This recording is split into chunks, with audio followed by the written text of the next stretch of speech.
So good morning, everybody. It's always an honor to be able to present along Lance. Obviously, I was a PhD student with him, and you will see along my presentation that he's been a big influence on how we approach the topic of gut health in trial. You will see a lot of repetition. I hope this helps to make our point. Inflammation specifically, in every stage of the production cycle, but particularly in transition is a concern. There is always a physiological inflammation that is needed for parturition. Lance mentioned that. We are concerned about this excessive inflammation. It can come from several places. For us as nutritionists, what we would like to do is to try to control how much inflammation is coming from the gut. Again, Lance went through a lot of these things. The intestinal barrier function is a very sophisticated system that is going to try to prevent all this intestinal content to go through and into the animal. As soon as we start having issues, leaky gut occurs. We have some of the content going through. We have inflammation at first locally, and sometimes, we've been talking about the systemic inflammation, but if you think about it, most of the immune system, 70% of leukocytes, reside in the intestine. So already just an inflammatory process that happens locally is likely to have a big impact on the energetics and the health of the cow.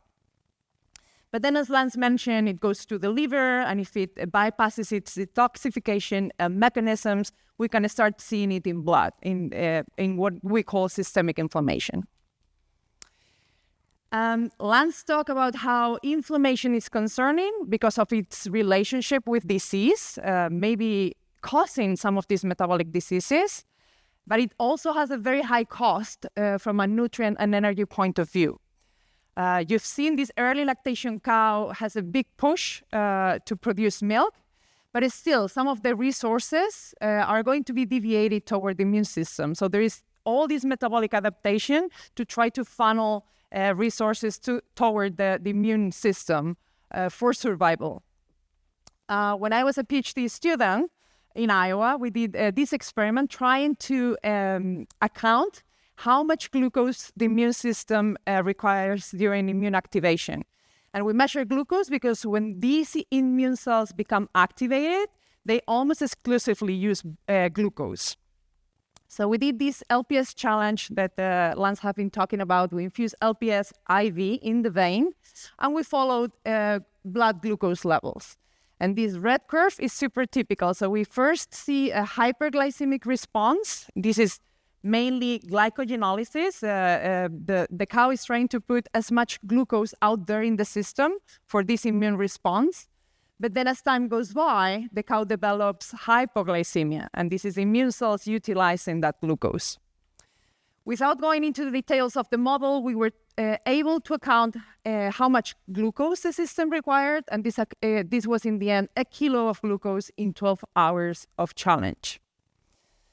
If we put this in perspective, a cow that is producing 40 kilos of milk requires 3 kilos, so the burden is substantial. And as Lance mentioned, an IV LPS challenge is probably different to what the transition cow is experiencing. It's a lot more acute, but the chronicity of the inflammation that the transition cow experiences also probably represents a burden for its energetics and nutrient balance.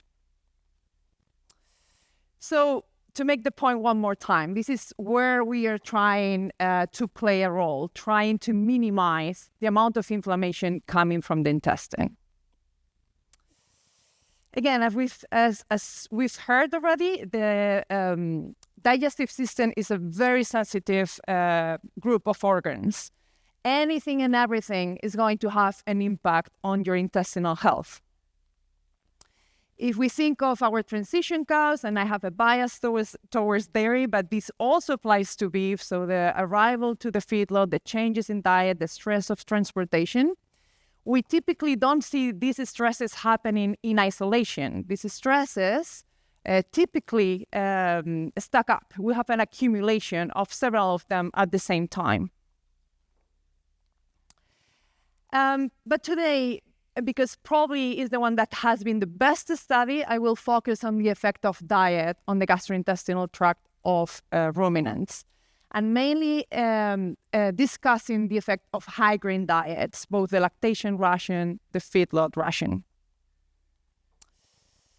So this we all know from the books, from our everyday practice. When these animals are exposed to these high-grain diets, high-starch diets, we are going to have an abrupt increase in fermentation, decrease in pH. We now know that pH on itself doesn't mean anything.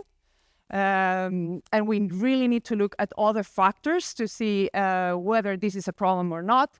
So we also have accumulation of LPS, accumulation of substances that are going to increase osmotic pressure, etc. All these combination of factors are going to lead to acidosis and potentially a leaky gut. What we sometimes forget is that these diets are associated with a large fraction of bypass starch that are going to reach first the small intestine. We know, or we don't know actually, because we don't have a full characterization of it, but ruminants seem to be poor hydrolyzers of starch. So a lot of this starch is going to reach the hindgut. And the hindgut, in the end, is like a mini rumen. So we still are going to have excessive fermentation that decreases pH, LPS accumulation, and potentially acidosis and leaky gut. And this is the point I would like to try to make throughout my presentation. Of course, we should not forget about the rumen, but maybe by looking at other sections of the intestine, of the GI tract, we can open opportunities and get some additional improvements. And if you think about it, when you go to a farm and you diagnose rumen acidosis, what you're diagnosing in reality is hindgut acidosis.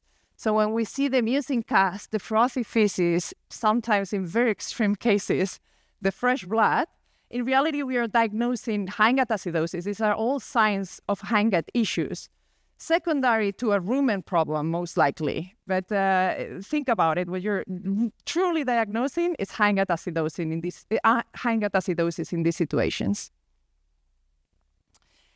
I like to use this study to illustrate this process. So this is from the Plaisir lab in Canada. Here they had a controlled diet, high in forage, and a diet intended to use rumen acidosis, where they introduce a wheat and barley pellet.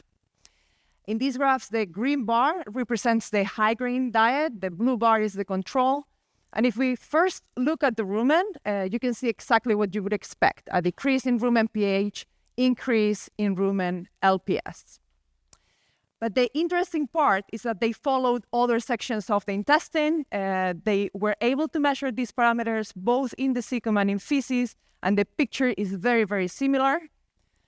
And the reason for this was the amount of bypass starch. So in this high-grain diet, there is a lot of starches still that can be found in the cecum and even in the feces.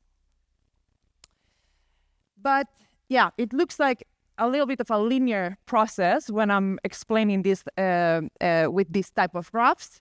But we know this is not the case. There is an exponential increase, especially in the rumen. This is data from my colleague, Jean-Baptiste, summary of the literature. Here we can see how the amount of starch bypassing the rumen increases as we increase starch intake. And we can see that at 10 grams per day per kilo body weight, and this is more or less like 7 kilos of starch for a 700 kilo cow, the digestibility of starch in the rumen is around 70%. But when we go to about 10 kilos of starch for a 700 kilo cow, the digestibility of starch in the rumen goes down to 50. So we have this exponential amount of starch that is going to be leaving the rumen as we increase starch in the diet. A little bit of the same story when we look at the small intestine. So here we have how starch digestibility changes in the small intestine as we increase the amount of rumen bypass starch.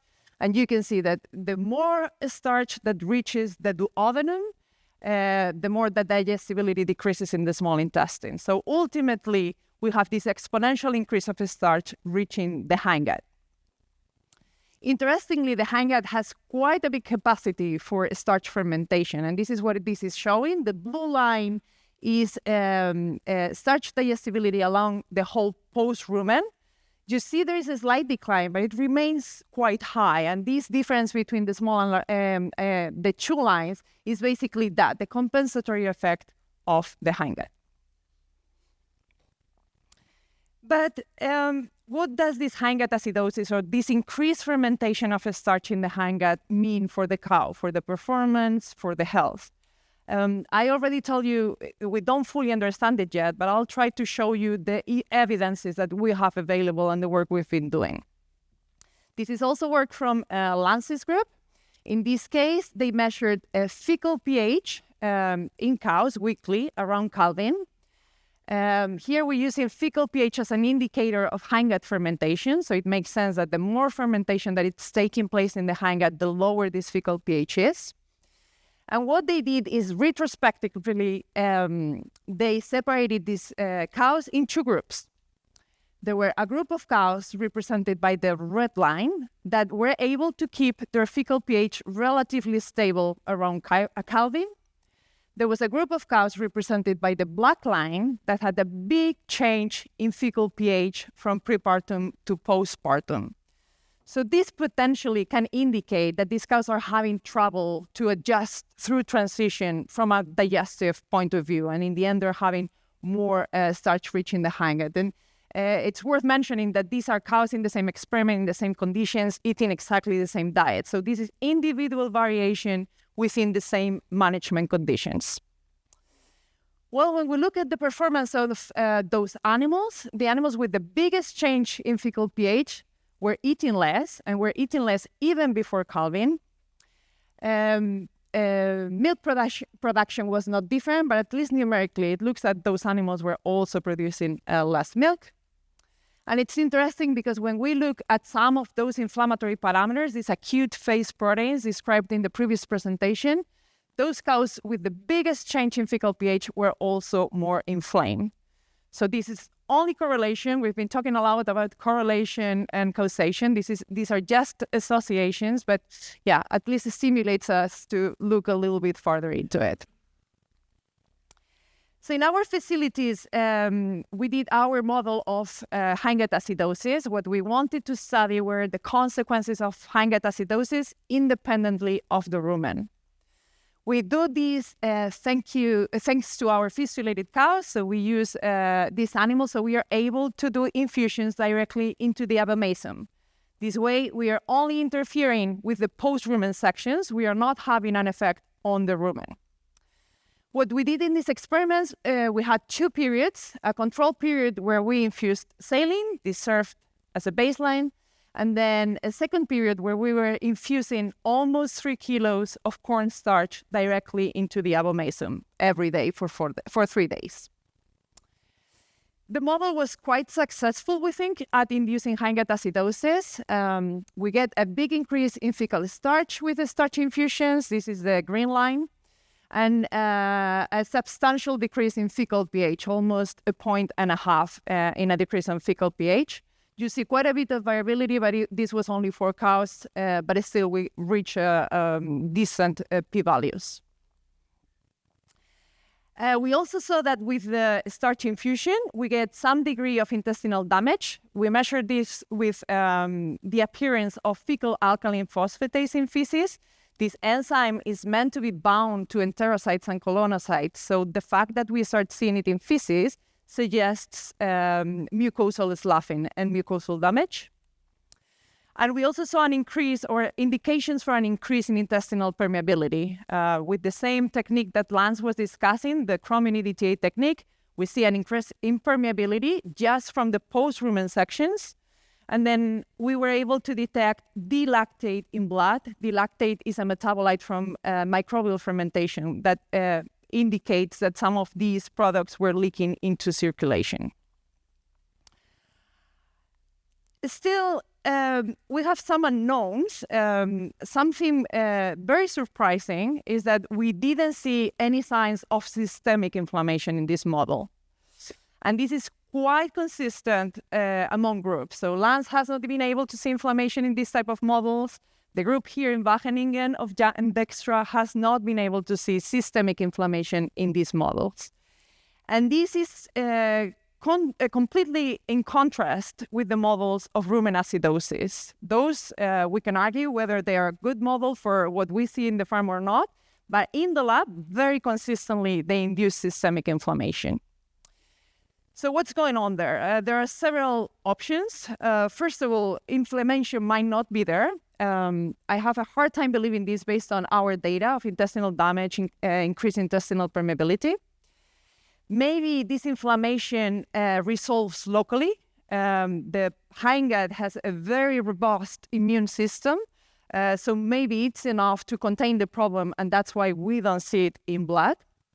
Or maybe there is a requirement for the rumen to see all these issues post-ruminally. Maybe we really need to see the issues and the effects in the rumen to then get the effects post-ruminally.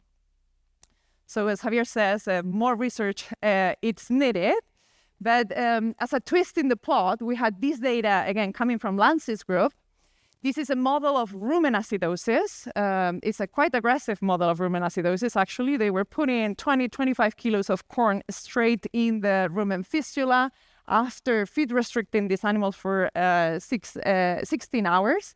If you look first at this graph, this is the changes in both rumen pH and fecal pH. So the darker line is a rumen pH, and very surprisingly, rumen pH barely changed with such a challenge. Actually, they were having a really hard time to induce rumen acidosis with a pH of less than 5.5. But if we look at the fecal pH, the variation is a lot bigger, almost, more than 2 points in variation. This obviously occurs later on in time, around 24 hours is when the nadir occurs. And it's very interesting because when we look at the inflammatory parameters, initially, there is nothing. They remain quite low. But as we approach the time at which fecal pH is the lowest, is when we start seeing these peaks in inflammation. So again, we cannot draw conclusions from these, but if inflammation was coming from the rumen, we probably would expect to see it a little bit earlier in time. This delay response maybe suggests that the inflammation is coming from the hindgut. Still, even if inflammation wasn't there, we still think that poor hindgut health is costing to our cows. And I'll come back to this slide later in my presentation and explain more in detail, but basically we did an experiment with an intervention intended to improve hindgut health. And with this intervention in farms in the Netherlands with no apparent problems of hindgut acidosis, we were able to get an extra kilo of energy-corrected milk. Apart from the improving productivity, think about the energetics of this change. So just by supporting gastrointestinal hindgut health with a nutritional intervention, we were able to give these cows this extra kilo of milk. Now they don't have to repair their intestine, they don't have to fight pathogens, they don't have to fight dysbiosis, and they are able to put it into milk.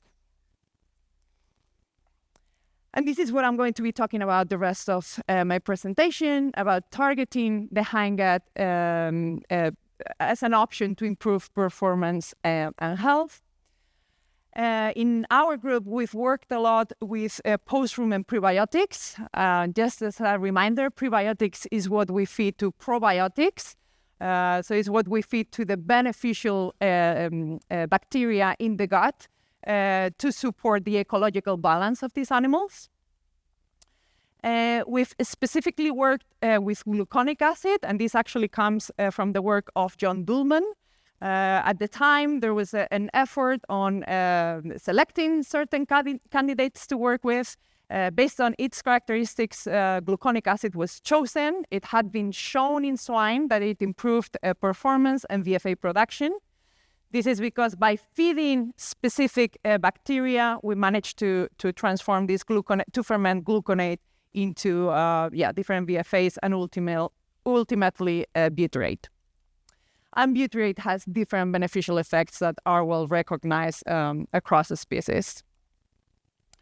But obviously, what we wanted to do was to deliver this intervention to the hindgut. So we created this molecule, is calcium gluconate protected in hydrogenated fat.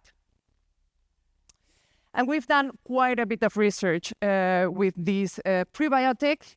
Here you can see a summary of all the studies we've done. So each of the bar represents one study. This is the change in energy-corrected milk of the animals that were treated relative to the controls. And you can see a positive tendency and consistent positive tendency for this product to improve performance.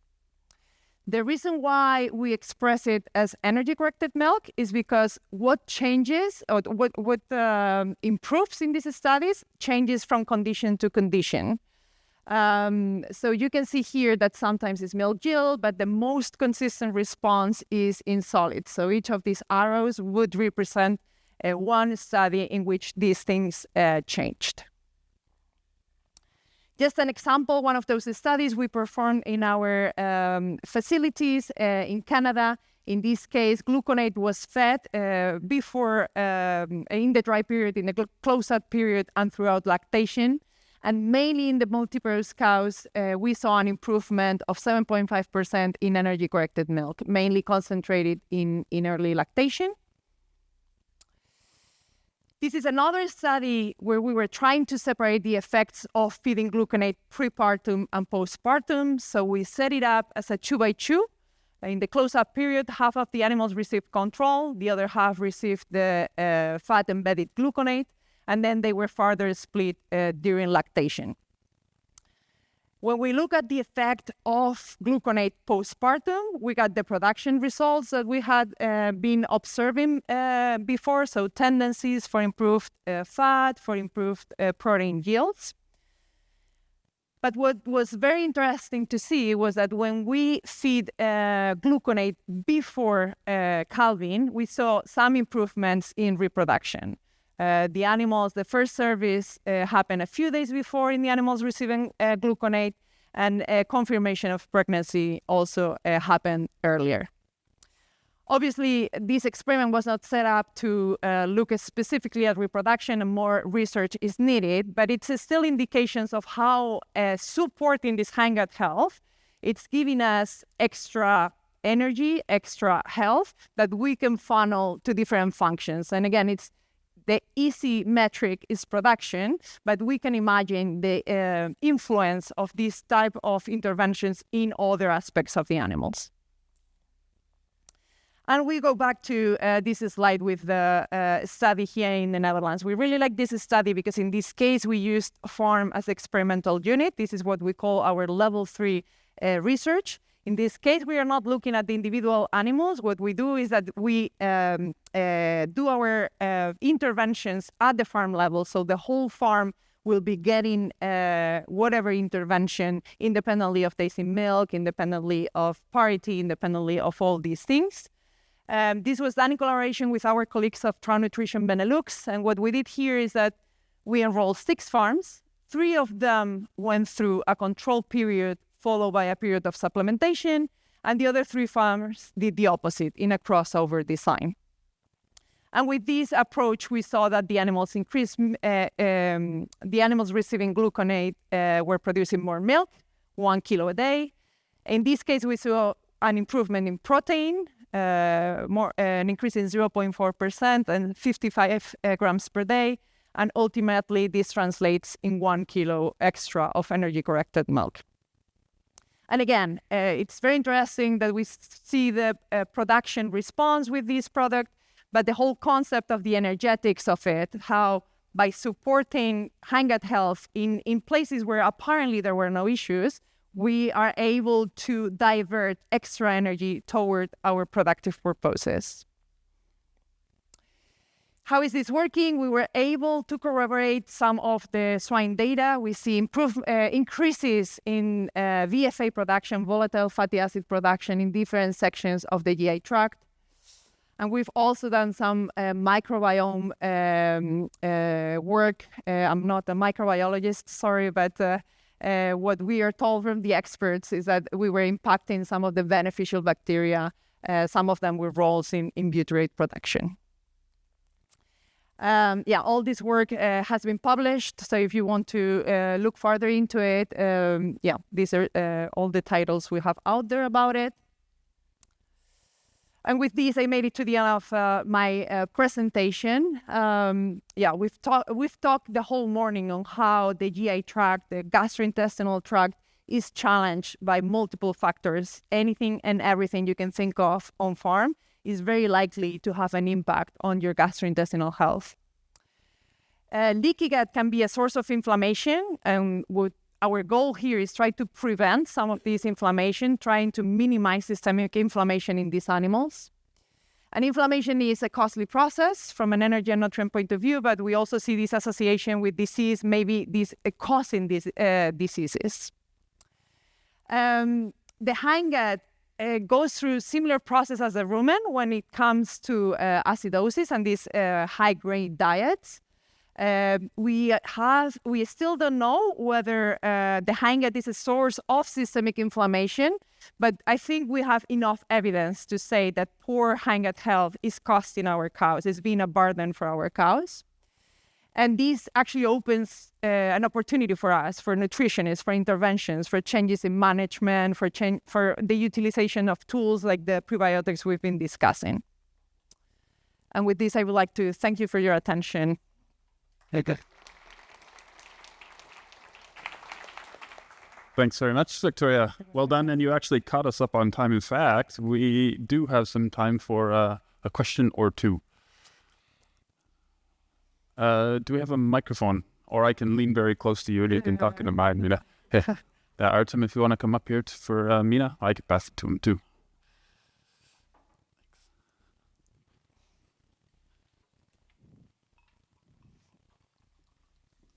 Thank you, Victoria. Thank you, Dr. Lance. Actually, it's repeated questions, but I still not have the right answer for it. It's about how the impact of the rumen acidosis on the intestine acidosis. If we are able to prevent rumen acidosis, is that impact of the intestine acidosis of a leaky gut? Yeah, very likely. I think I get this question a lot. Can you get hindgut acidosis without getting rumen acidosis? Yeah, it has to be a very, very particular situation. I cannot envision a lot of situations where you would get hindgut acidosis independently of rumen acidosis. So in principle, if you fix the rumen, you would fix the hindgut.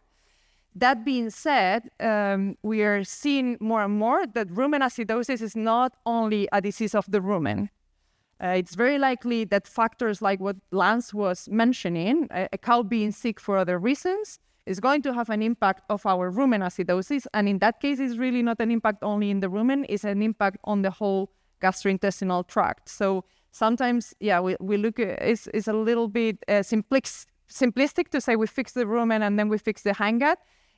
Probably thinking only on the rumen, we're not going to fix the rumen either. It's more of a holistic approach where we need to fix more things, just that rumen pH, specifically with the rumen pH. A lot of people is very focused on fixing that pH, and there are a lot of other things to fix in the rumen.